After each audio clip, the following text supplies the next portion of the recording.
All right, we're live. Today we're live on LinkedIn, live on YouTube. Welcome to another episode of the Managing Partners Podcast. Today I have a special guest, Mark Weber. Mark, thanks so much for coming on with us. I know you're all the way in California, Silicon Valley, I believe. That's right. Good to be here, Kevin, and thanks for the invitation.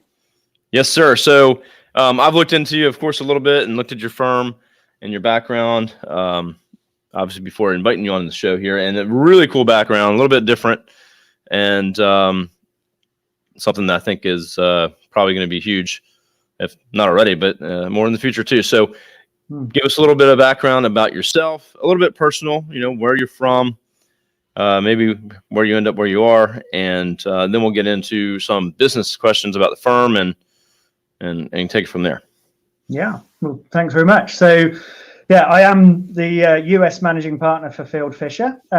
Slightly strange background, as you say, because I've managed to end up in California in the heart of Silicon Valley as a technology and privacy lawyer, but practicing UK and European law. I'm not a US lawyer, although I spend my life here as a part of a firm. So yeah, quite a distinct background, really, Kevin, because of that. And I think some of that is down to timing. I qualified as a lawyer in '99, having trained for 2 years with a business in Europe called Osborne Clarke. And at that point, it was .com. And as a junior lawyer, not many technology lawyers out there, but I knew a bit of contract and I knew a bit of IP. So I just got thrown into .com. .com collapsed.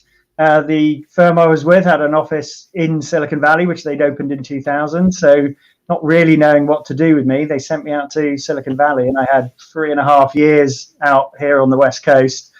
Loved it, went home, spent another 10 years or so in London, practicing as enterprise software outsourcing, increasingly cloud and e-commerce. But at that point, had made partner and got approached by Fieldfisher, who were also starting to build an office in Silicon Valley, saying, I guess that was the end of 2013, saying, hey, Mark, do you want to come and join us, move to Silicon Valley and help us grow our office? And it was one of those offers that you don't get many times. Am I going to move myself and my family from London to the US? I'd done it before, loved it. So moved 7.5 years later, still here. So it was very different, Kevin, in some ways. And not that US lawyer. I actually practice in California as a foreign legal consultant with a Cal Bar. So I'm allowed to practice my home law from the UK and Europe, but I'm not dabbling with US stuff. I'm just killing the time zone to be close to clients, and that's really the USP for our office. So, okay, interesting, very interesting. Yeah. And you said on a personal level, that's the the main attraction of being in California.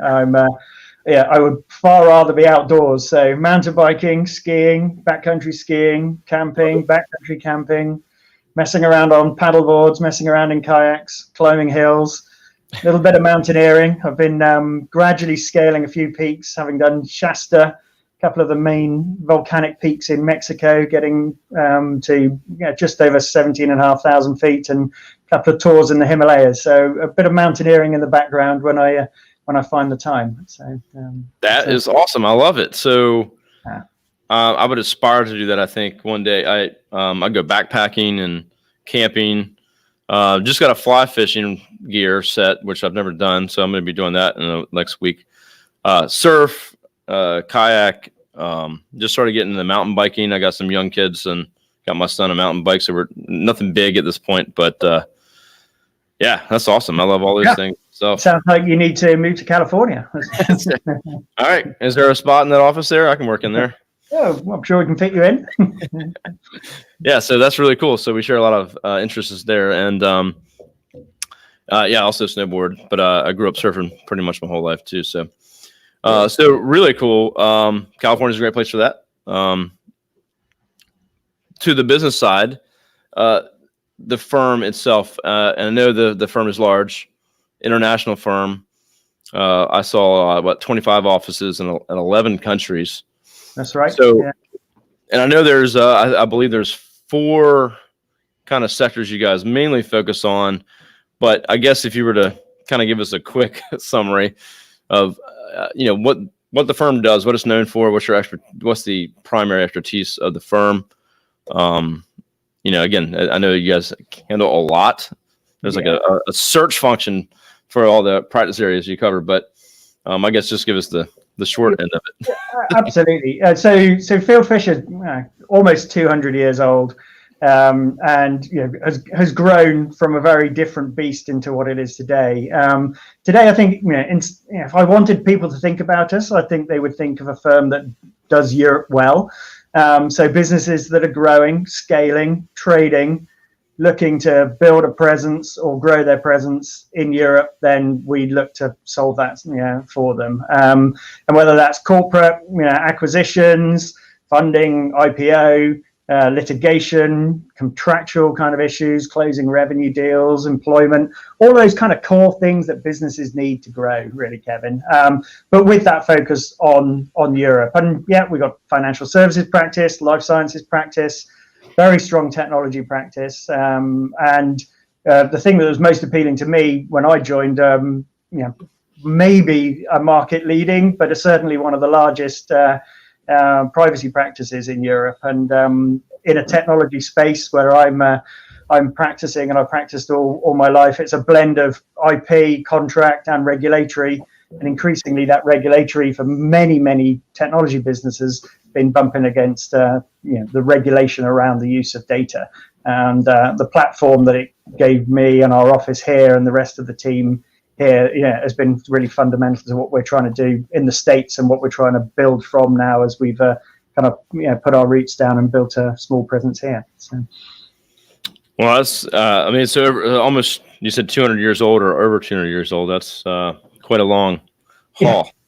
Yeah, it's been a while, but in some ways it's probably the last 25 years that defines the firm. But it's nice to have some history. So the firm I was with the last time, I could argue, predated the American Constitution. I can't quite say that about Fieldfisher, but they've definitely been around for a while. Didn't make it easy. Didn't make it easy to get any kind of credit or establish a bank account here, because all that's worthless when you move in from overseas. But it's all part of the challenges of a managing partner. We're negotiating all kinds of different obstacles and trying to do our day job. So. Yeah. Awesome. All right. Well, let's jump in a little bit different question here. So obviously, COVID changed a lot of things last year. How did you guys quickly adapt to that? Was it no big deal, or we have a lot of changes to make to keep things going? Well, I mean, it was definitely a surprise, and I'm actually sitting in an office which I kind of come back to occasionally, longingly. We're still not technically back in the office in California, so it's been over a year that we've been out. I think we were lucky as an entire firm, but also for my office. The team here has always been very agile, and the point of coming all the way from Europe is to be close to our clients. So we were always working, from different locations, going out to see clients, being on the ground with them. So there could be days on end when I wasn't in the office and other team members were. We might be off to New York, we might be into Atlanta, down to San Jose. So we were agile and mobile, and our technology worked. So one of the best things about going away from the office was we could rely on our technology, and we all had a way of engaging with that. We weren't really an office built on presenteeism. It was an office based on function and relationship. So to some extent, we all went home and did what we always did. That's not to say it's been plain sailing, and there's an awful lot I miss about being in the office and being with the team. There's an awful lot, I think, that more junior members lose from not being in an office and not being a part of a team. I've got whiteboards behind me with ideas that we were thrashing out a year ago, and I almost keep it there without wiping it down as a bit of a memorial to the power that we did have when we were thinking in combination. Yes, we use Zoom. Yes, we use Blue Jeans and lots of other kind of collaboration tools, but it isn't the same as being around each other and kind of feeding off each other and building our team spirit. So we've survived, but it hasn't been perfect, Kevin.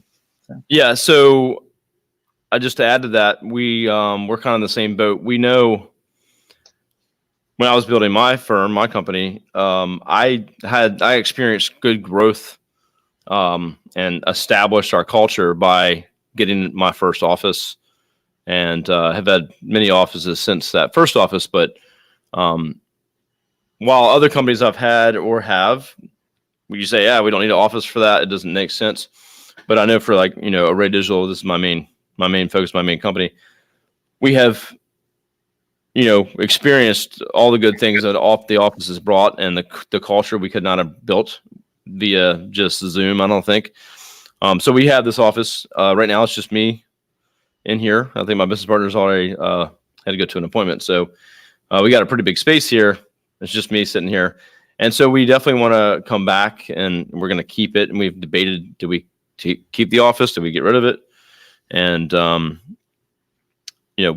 we kind of see the same point. Like, we have stuff on the walls. We have like almost like a glass wall, kind of like behind you, but we write on that, and we brainstorm, and we sit around the table. And yeah, I also think there's some distractions in the office that, you have to kind of manage.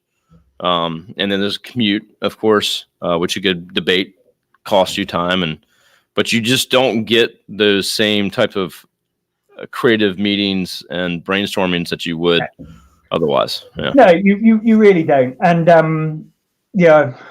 in the last year, we've been very fortunate. It's been a very buoyant market, and a lot of businesses have turned to technology and those clients that we support.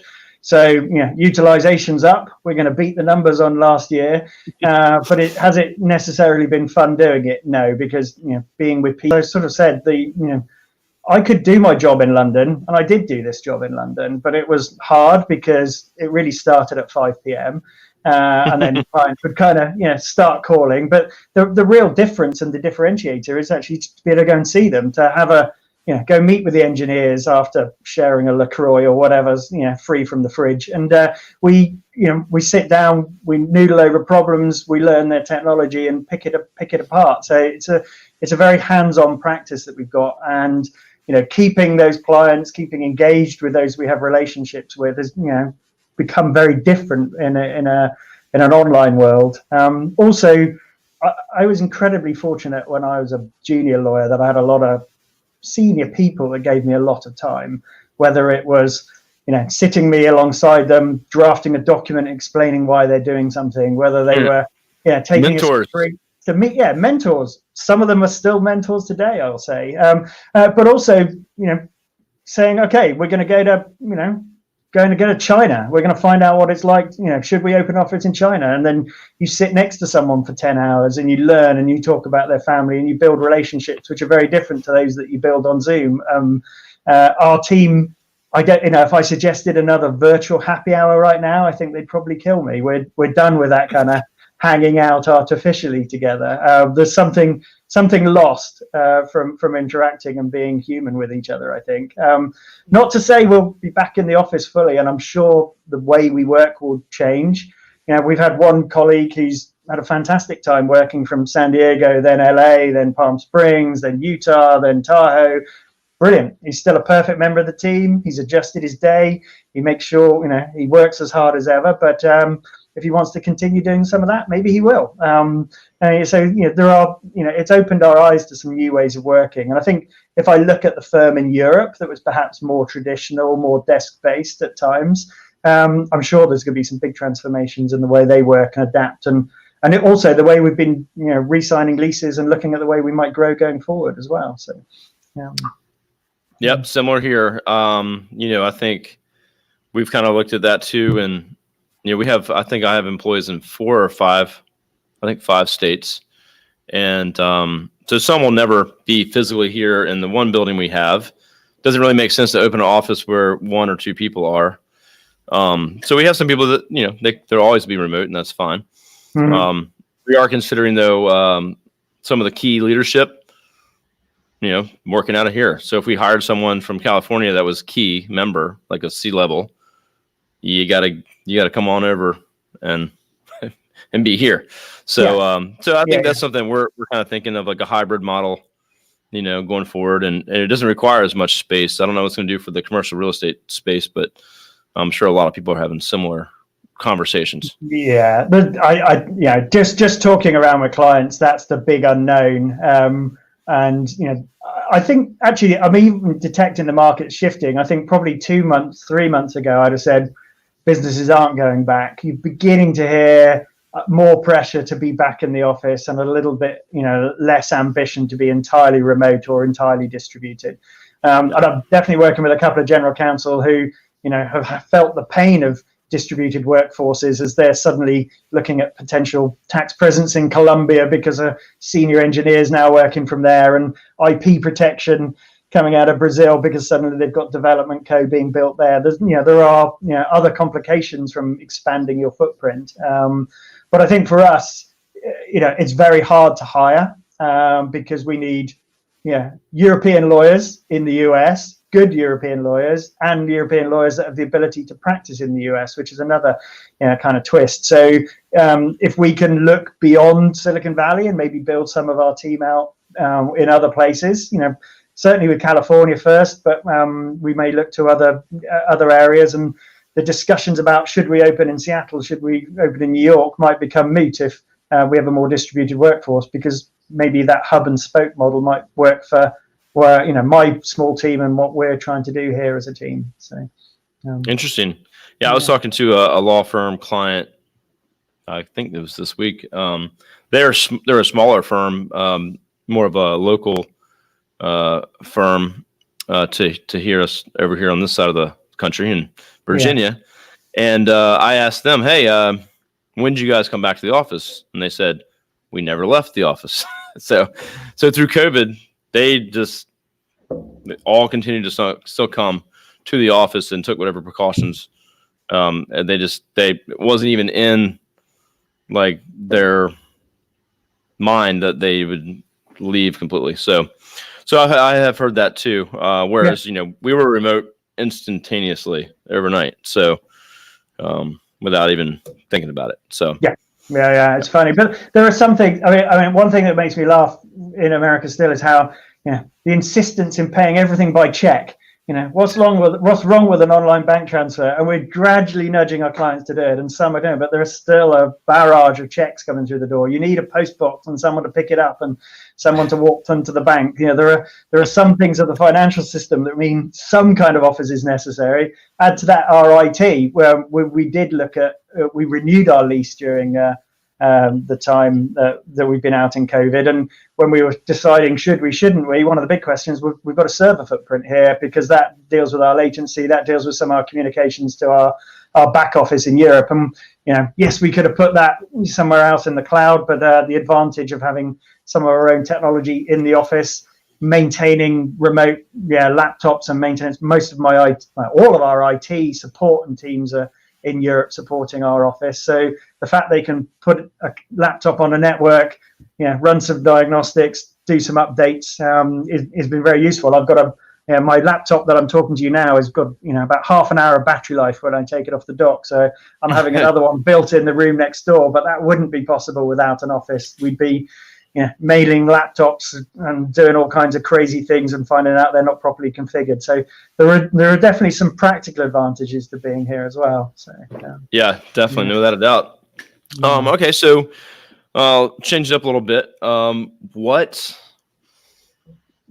trends do you potentially see in the marketplace, or with laws, or with whatever that's going on, that you really see in the next, let's just say, it could be 1 year, 5 years, but what's it could be a positive or it could be negative, but is there anything you're seeing that would affect your business in a negative or positive way that's kind of outside of your control? Yeah, so I mean, let's take it down to a more micro level and my own crypto and all those sorts of things. I'm still a practicing lawyer, and I roll my sleeves up, and I still get my hours down every day, and that's in a world of technology, primarily cloud, SaaS, and ad tech businesses. As I've mentioned earlier, a number of them that have enabled lockdown, but I'm very bullish about the space that I'm in, partly because of the number of companies and the sort of strength of them economically, but also I help navigate data use, personal data use. And the real boom to our local office here was the GDPR and European regulation around data. California has been kind of coming on fast now. Canada is making changes. Australia, India has new changes. China does. And because we've become a trusted sort of team for handling data, and we understand GDPR, the fact that we've been doing data for a long time means that all these new laws, we're in a position now where you can't look at every law and comply with every law unless you're an enormous business. So there's quite a lot of aggregation and benchmarking and setting your own standards. And I think that's something we're really well placed to help clients with because of that background expertise. And there is too much privacy law, let alone thinking about digital services regulation and e-commerce platforms and AI regulation and the various risks and rewards around machine learning. It's all kind of the perfect storm of activity, and it's almost a case of we can't hire fast enough to kind of support some of that at the moment, which is crazy. So I think personally, I think the 5-year outlook on that micro level is fantastic for what we've built out, and I suspect we can come on to what else I would like to do with the office and what our plans are. But on a more macro level, I think for law firms, law firms have realized the importance of technology by going remote, but law firms aren't good users of technology, in my view. We're very much trapped in our words and our emails. I've been campaigning for Slack. I've been very interested in different cloud platforms. We use Slack. I mean, great. Slack would be amazing. And I use Slack with clients when they let me in. And now and again, clients are so fed up with our technology, they just send me their laptop. And I have had situations with 6 laptops along my desk, kind of moving between, I've got to talk to these, I've got to talk to these. But, of course we have to protect data. And of course, we've got a lot of obligations around the data that we protect, and we're cautious with what we open up. But law firms across the globe have got to adapt more and realize how much power there is in the kind of the knowledge you can leverage, and the sort of the daily routine which you could just remove by using technology in a more in a smarter way. And although that's been talked about 10 years, I really don't see many doing that. Some useful client tools here and there, but it's not something which has really been all that pervasive. We're now in the cloud and have a good remote kind of computing platform, but in terms of tools that our lawyers use day to day, there's still a lot we could do, and definitely more others can do as well. So I think that's where we'll see some winners and losers, and that's perhaps where scale helps. But also I see some of the solo practices and smaller firms we work with, it's much easier for them to spin up a small billing platform or put something in. So actually that the agility of being small is opening other opportunities up, which maybe us larger law firms can't kind of deal with. That's one of the biggest challenges. Yeah, for a firm your size to spin up something new or add a new system could take a long time. Versus a small firm is, we'll have that thing set up tomorrow. Let's go. Just keeping, we're not about to hit max or something like that. There's a lot of technology redundancy, and a lot of good technology will be thrown out of the door, but it's slow and steady and does take a while, for sure. Luckily, with the ubiquity of some of these platforms, some clients open up their platforms to us, and that's some real benefits. We use the Atlassian Confluence platform, sharing data, running wikis. There are some, we do have some good uses of technology, but every time we see a new one, you're like, ooh, if only we could do that. New shiny objects. Yeah, for sure. Yeah. And it's not, sometimes it's good to be an early adopter, but sometimes it's good to hold off and wait to see how things pan out. It's funny, I was talking to a very new firm earlier today, and I think she started the firm about the end of 2019, so almost start of the pandemic. But they were doing they were business law, and they also did some more like family estate planning law. But they're really small. But they were doing things that other firms won't do, like they set up to answer phones in the evenings, and they're getting a lot of calls in the evenings where other firms they're shut down, they're done for the day. They're doing like flat rate instead of, so they're just doing things different, but they're small and they can kind of do whatever they want, but they're finding a lot of success. Being a disruptor, more or less. They're doing something that the other ones won't. And I thought that was really cool. And they're virtual because their company started in the midst of the pandemic. So they really are built for that. And I thought that was kind of cool too. Yeah. And some of it comes down to the person, right, Kevin? There are good users of technology and bad. And we had a practice management system rollout. It wasn't the smoothest. It definitely had some glitches, and we were an earlier adopter of that. But after 6 months, it was working, but it wasn't working for our business because our users hadn't learned. They didn't take time out of their days. They didn't adapt.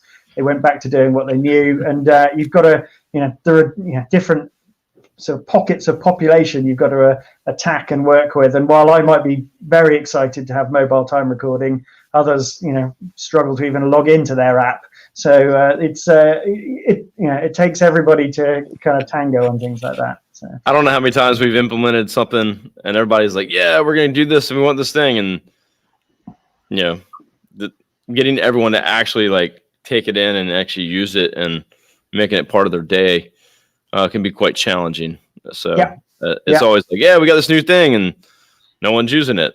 And we don't need it now, and going back later to cut that expense. So yeah, and we get pulled in different directions of the way we interoperate. I mean, talking to our billing teams, I think we have to interface with about 45 different billing systems and billing software solutions, a number of which charge us for the privilege of using them. So when big client X says, "Hey, come use this," we're like, "Oh, great! That's another sort of."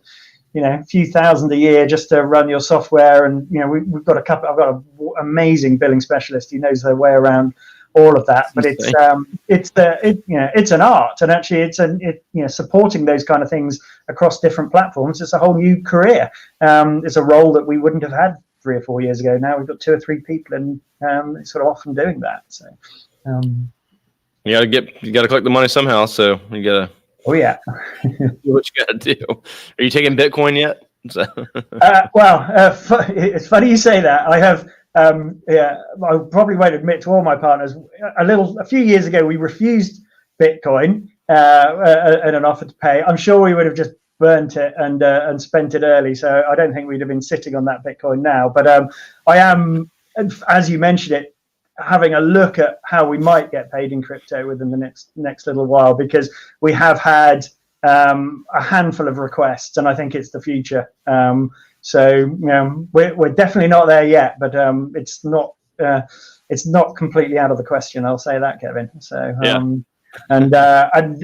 there's a stack of Bitcoin research sitting on the crypto research on the back of my desk here, because actually even though we're Bitcoin sort of seen as a sort of store of value, and there's a lot of speculation, there's a lot of smart contracts, a lot of trust, different applications of AI being built on top of that. So actually my reading list and my learning this year is quite how some of those chains work, how trusted finance is going to be built. And there's quite a lot of picking around on some of that, because if you've got an immutable ledger, it's brilliant, but that also means you can't delete your data, and it also means you can't honor some of the rules. So we'll have some client challenges in that area, and it'll become a very specialist area, and probably an area where we'll have to start partnering with privacy engineers and other technologists as well, just to do our job, I'd imagine. So yeah, all very interesting to kind of see where that goes and how that plays out. I don't think it's going anywhere. I know. I guess the biggest threat to it all is the U.S. government wanting. Yeah. Wow. Threats of capital gains today, and you've seen the prices tumble. So. Yep, I got my Ethereum's looking pretty good right now. So. Yeah. But, that's it. I'm pleased. I've got a few of them, but I've also got a few that have tanked. So we're all experimenting and learning, and it's part of that. And but I would, anyone who's suddenly pricking up a bit of interest, do your research and realize it is the most complicated thing on the planet. It isn't, there's no such thing as free money headline. So yeah. Well, yeah, interesting to see where all that goes. So for the firm, and I'm not sure how to ask this, but what are big future plans? What are the growth plans of the firm? It sounds like you're going to be hiring quite a lot and trying to navigate that. But is there any kind of thing you can share, I guess, with initiatives, things that you guys are trying to accomplish in the next 5 years?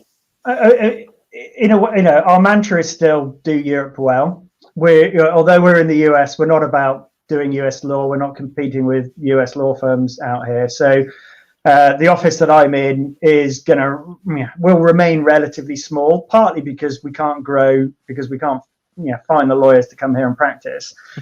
So we will need to leverage them around the globe. Some of the Fieldfisher Europe plans are, we've expanded out. You mentioned we've got 11, we're 24 offices in 11 countries. We've grown well.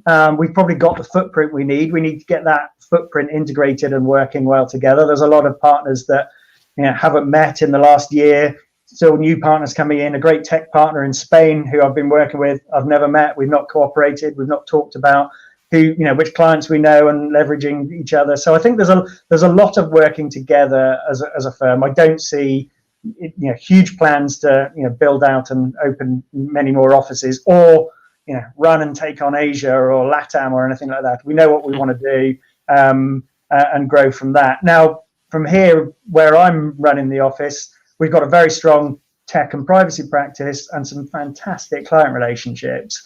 What we realize is we can serve those clients in more areas. We can already do that in Fieldfisher in Europe, but we don't have the people on the ground to talk to them to make the introduction. So expanding our corporate conversations and our M&A support. We've got an employment lawyer now and a sort of employment and HR practice, which is really growing. So talking to the service lines that we have, talking somewhat to the sectors that we have. So we don't have life sciences specialism out here, and that was a real priority for what we'd look to do. And then making this office representative of our European footprint. So we've got quite a few UK lawyers here, in part because the visa system's been more friendly for bringing out UK lawyers. But we've got a Spanish lawyer, we've got a French lawyer, we've had a German.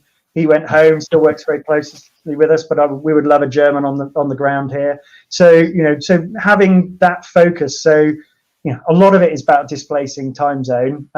Somebody phones at 4 p.m. this afternoon, wants to buy a company in Spain. I want a Spanish lawyer there to talk to them, just to give the confidence, keep people moving. We'll pick it up with a proper call with Barcelona or Madrid on Monday. So it's about replicating what we have at home, not necessarily becoming a big office. We have our ambition, and I think the decentralization that we talked about earlier will help us grow a little bit more. But it's still an exciting time, and as much as anything, let's do good work, enjoy it, and enjoy being a team. We've been able to build something from the base up, hire people we like, have a good community. It's a very different position to be in, being able to build something from scratch. And one of my big tests when I'm hiring is back when we did travel, can I sit for 6 hours next to this person on a plane? There's one thing sometimes sharing an office or a corridor with some colleagues, but if you're sat next to them, then you've got to arrive in a hotel, have dinner, and spend the next day with a client. Believe me, you want to make sure you've got the right person, because I think we all have colleagues we don't want to sit next to on a plane. And have a 6-hour interview. Well, yeah, very much so. Very much so. It's an experience. So I think we definitely know what we're trying to do. We managed to make up partners from this office now, which was my first objective, to grow organically, to bring a partner through from a junior lawyer. We've got another one which is well on track, and a lateral hire which we're working on at the moment, which hopefully will become partner level within a year. So that was a very early goal that we'd set ourselves. Let's be mature enough to build partners. Now it's a little bit more ambitious. Let's be more than privacy. Let's be more than technology, and start to talk to the some of the other things that our clients are doing in Europe, and we support, but engaging from this this place and to moving forward with it. So excellent. Well, I love it. Yeah, with hiring, yeah, you got to be very selective and and who's going to be hanging out with you all day. You should say, are you an outdoorist? Because if so, you're in.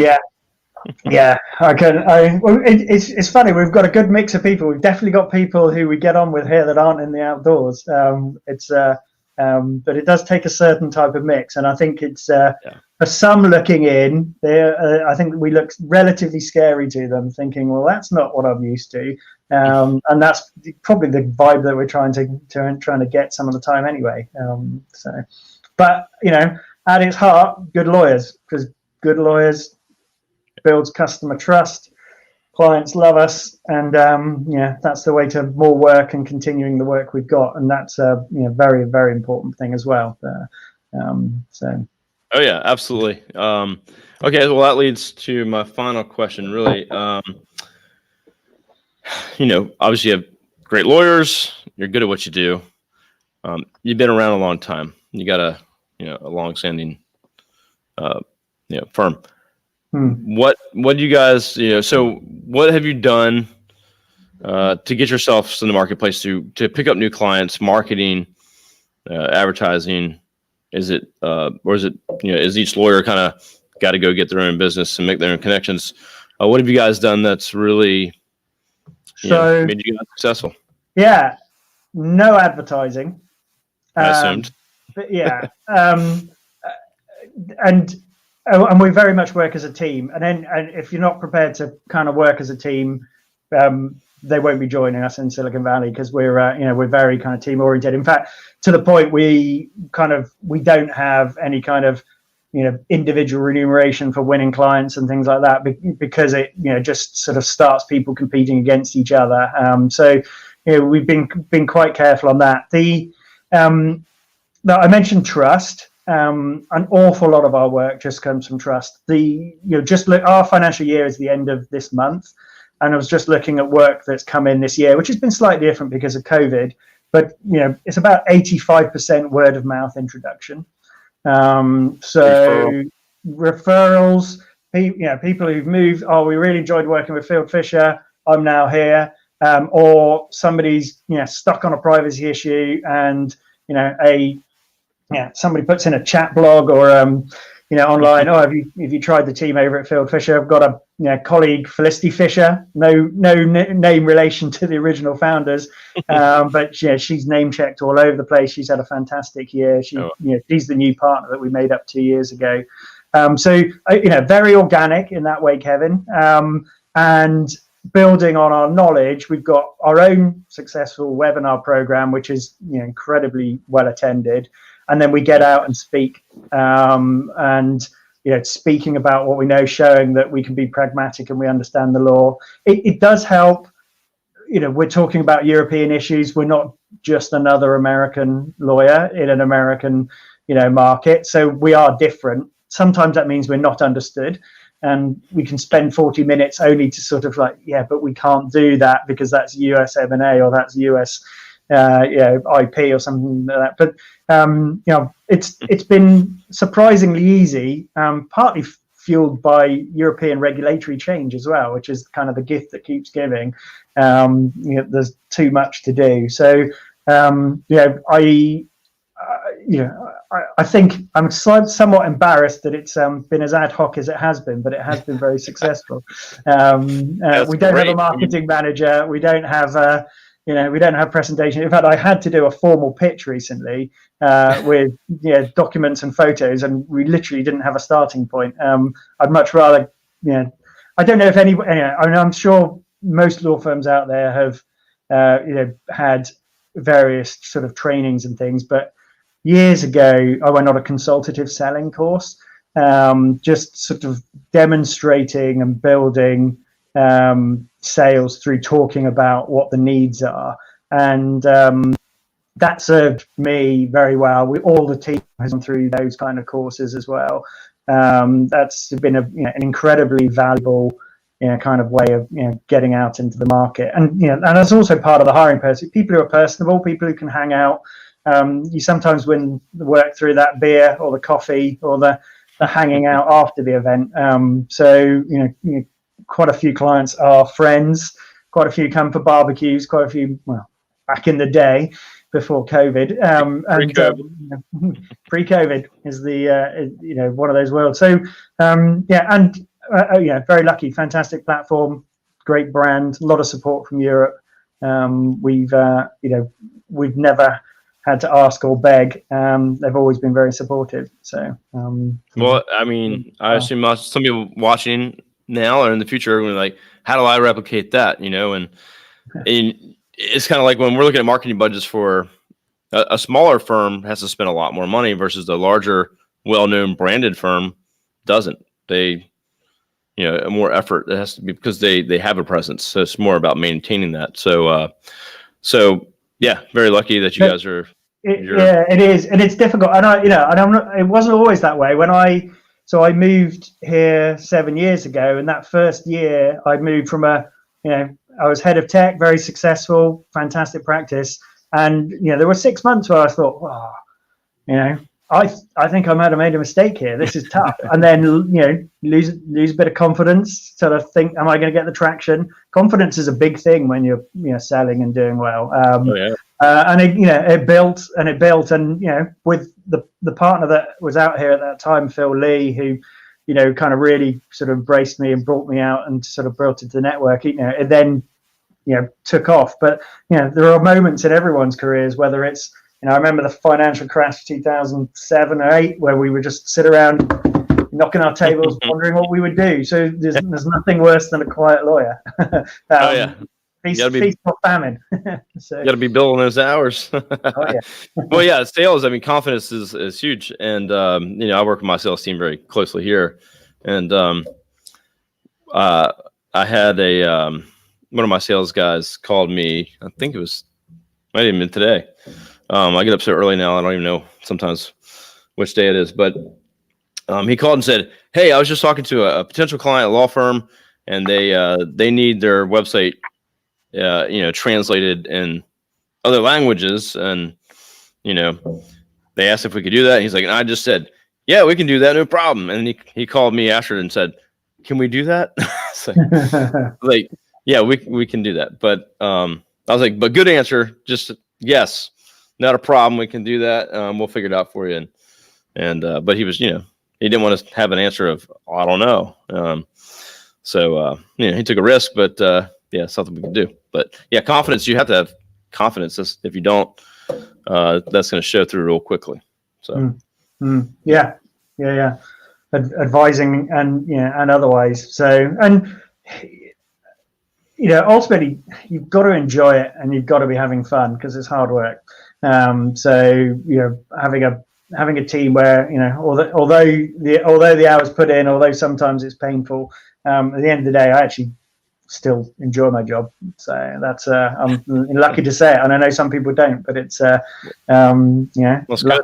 lucky to do it. So yeah, congratulations on that, because some people don't enjoy what they do, or they have some ideas of doing something else and they're just stuck where they are. But I wake up ready to go every morning and run around on the weekends because I can't sit down. But so that's good for you that you enjoy that and love what you do. So that helps.